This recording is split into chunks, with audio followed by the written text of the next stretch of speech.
আসসালামু আলাইকুম। আশা করি আপনারা ভালো আছেন। আলহামদুলিল্লাহ আমরাও ভালো আছি। প্রতিদিনের মতো নিউ একটা ব্লগ নিয়ে আপনাদের সাথে চলে আসলাম। আশা করি আপনাদের ভালো লাগবে। আজকে জলপাইয়ের আচার বানাবো। জলপাইয়ের আচার কারা কারা পছন্দ করেন আমাকে কমেন্ট করে জানিন। আমাদের বাসায় তো জলপাইয়ের আচারটা বাসায় তেমন থাকে না, সবাই পছন্দ করে বাচ্চারা। তো এখন আচার সবগুলো আমি আপনাদের সাথে শেয়ার করছি। আজকে জলপাইয়ের আচার বানাবো, তাই জন্য জলপাই দেখেন আমি এখানে 1 কেজি, এখানে 1 কেজি, 2 কেজি। তো এখানে গুঁড়া গুঁড়া একটা করবো 1 কেজি মতো। এগুলা হাতে কসলাই ফেলছি। এগুলা এক ধরনের করব, মানে দুই রকমের করব। তো তাই জন্য আমি সব ইনগ্রেডিয়েন্টস নিয়ে ফেলছি। এখানে সরষের তেল, যেটা দিয়ে আচার না হলে হয় না। তো এদিকে এখানে অনেক রকম বাটা মশলা আছে, এগুলো আমি ব্লেন্ডার করছি। তো এখানে হচ্ছে সর্ষে বাটা, এখানেও ব্লেন্ডার জারে আছে। আমি ব্লেন্ডার জার থেকে নিই নাই, কারণ এটা এমনি ধুতে হবে। সর্ষে বাটা এগুলো সব লাগবে, তো তাই জন্য আমি ব্লেন্ডার জারে রেখে দিছি। এখানে রসুন কুচা আছে, রসুন কুচাগুলা আর একটু পিছলাই নিব, কারণ কুচি কুচি করবো আর কি। এখানে আচারে দিতে হবে।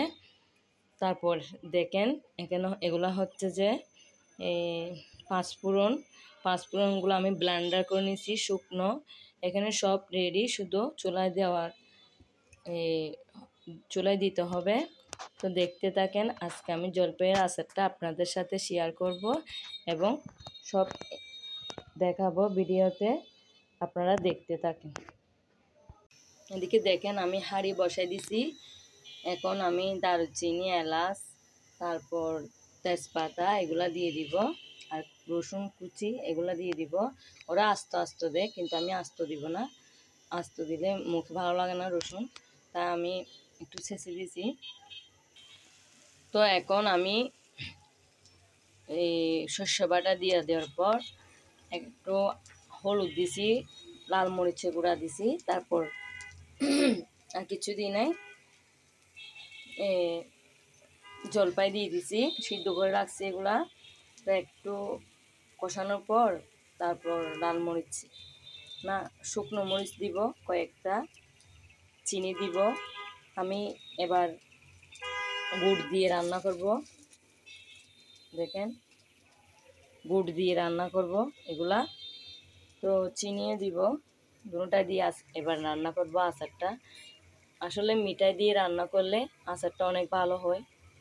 তো আমি মেয়ের বাবার দিয়ে মিঠাই আনাছি, মিঠাই দিয়ে আজকে জলপাইয়ের আচারটা বানাবো।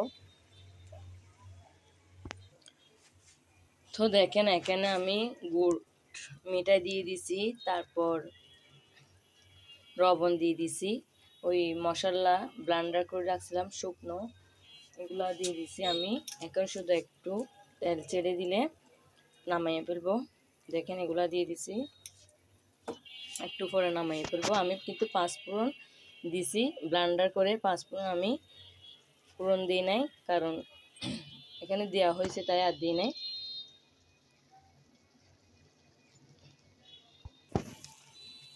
তো এখন আমি নামিয়ে ফেলবো। বেশি দিন সংরক্ষণের জন্য আমি এখন ভিনিগার দিয়ে দিছি, সাদা সিরকা। এখন শুধু নামিয়ে ফেলবো, হয়ে গেছে। দেখেন জলপাইয়ের ফাইনাল লুকটা হয়ে গেছে।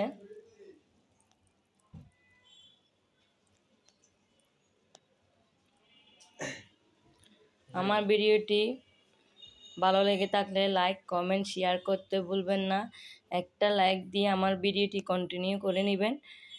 আর যারা পুরানো বন্ধু হয়ে আসছেন আপনাদেরকে অসংখ্য ধন্যবাদ। যারা নতুন বন্ধু হয়েছেন এখনও সাবস্ক্রাইব করেন নাই, আশা করি সাবস্ক্রাইব করে দিবেন। আল্লাহ হাফেজ, আসসালামু আলাইকুম।